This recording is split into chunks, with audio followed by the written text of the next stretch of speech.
Shikues nderuar, ju përshëndes, do të njemi së bashku me disa lajme të cilat lidhen me aktualitetin në Kosovë dhe në Serbi. Emisari special i Bashkimit Evropian për dialogun Kosovë-Serbi, Peter Sorensen, u takua para pak ditësh në Beograd me presidentin serb Aleksandar Vučić. Përmes një postimi, Sorensen njoftoi se ka dëgjuar pikpamjet e tij dhe kryeministrit Albin Kurti mbi hapat e ardhshëm në dialog, kurse Vučić ripërsëriti se themelimi i asociacionit komunave me shumicë serbe në Kosovë është parakusht për fillimin e një normalizimi thelbësor të marrëdhënieve. Në lidhje me këtë temë, në një prononcim ka folur dhe profesori Enver Bytyqi.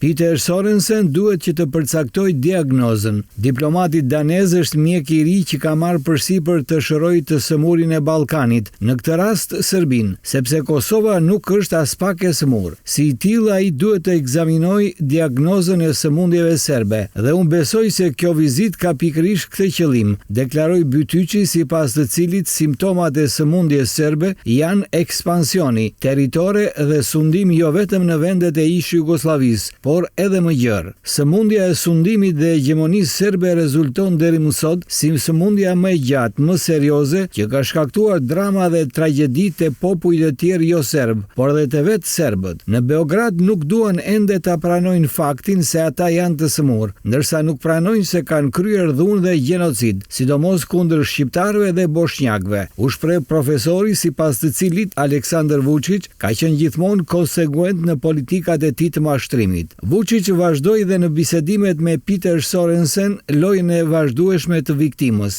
lojë e cila është e ideruar dhe e ngjizur në të gjitha memorandumet shtetërore dhe akademike të Serbisë.